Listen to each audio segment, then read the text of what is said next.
My name is Berrett. I am 17 years old. I was born and raised in the church in South Jordan, Utah. I've served in the Young Women, of course, and then I've been a friend for special needs kids in South Jordan. Growing up as a Berrett has been extremely fun. We're all very adventurous, and it's fun to come home and have my dad come home with this brand new idea of something we need to try.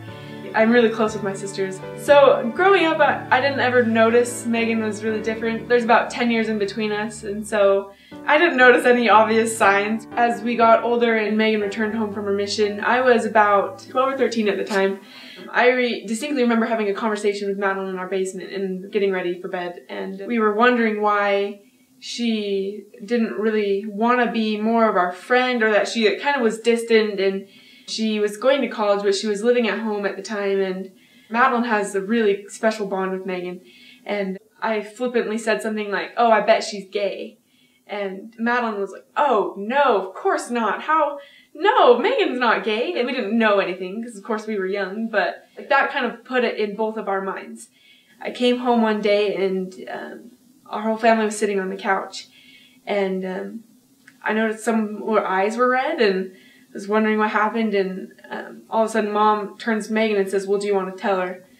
And I turned red, and I was asking why, and I got really shaky, and Megan said that she was gay and that she was going to figure things out, and that she was still Megan, and that she's not different, and that she hasn't changed, and that she's been struggling with this for a really long time, and that she couldn't live like that any longer, and that she had some things to figure out, and she had to explain some people. And I got really kind of nauseous at first, not because it's disgusting or anything like that, but just kind of uneasy because I didn't understand it, and I didn't know what was going on, and I didn't know how this was going to affect me, and I didn't really know what to do. Actually, I'll be honest, it was a little rough around here. All of us were kind of on edge and a little sad in a way. I remember the first time that Candice came over, and I was really standoffish to Candice. I was really rude to her and very judgmental, and I didn't really like her at first because it was really new, and it wasn't anything towards Candice, but it was just me not knowing and me being judgmental about it. And I noticed she kept coming around, and she was always at our house, and then the more I got to know her, the more I appreciated her, and the more I come to love her, and I've never seen Megan happier. Megan did a 180, and I've never seen her happier. And then it got to be easy for me to accept Megan when you see her in the happiest state that she's ever been in, and to see Candice and how we became such close friends, and now she's my sister, and I can't imagine her anything else. And she's such a wonderful example to me and a role model for me, and she's so much fun to be around with.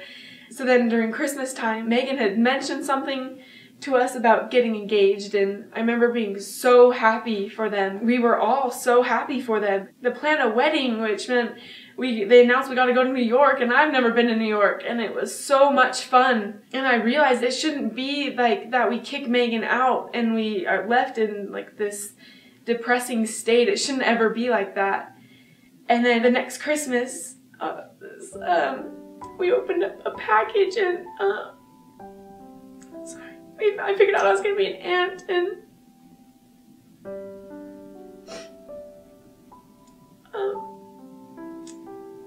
that was one of the greatest moments of my life.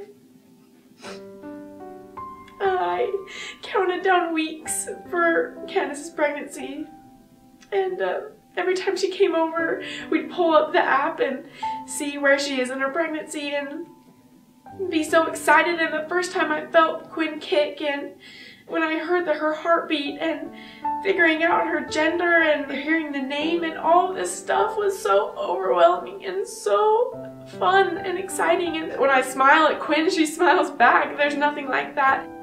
I can't imagine my life without Megan or Candice or Quinn. I hear these stories of how families are unkind to one another and how they treat each other poorly, or they don't get to see their sibling as much, and it breaks my heart because I can't imagine my life without Megan. We love being around one another, and Christmas is so fun because we all get to see each other. And my standpoint with the church has not faltered at all. I still have a very strong testimony, and I've never doubted the church. It shouldn't be like that. The church teaches love and kindness and happiness, and families can be together forever. I don't understand when families don't want to be together, or they want to be together except for one sibling. That doesn't make sense to me. I'm thankful for Megan and Candice in my life because they've taught me how to look at others with how Christ would see them, and how I shouldn't just see the outward appearance. It's given me a love for others.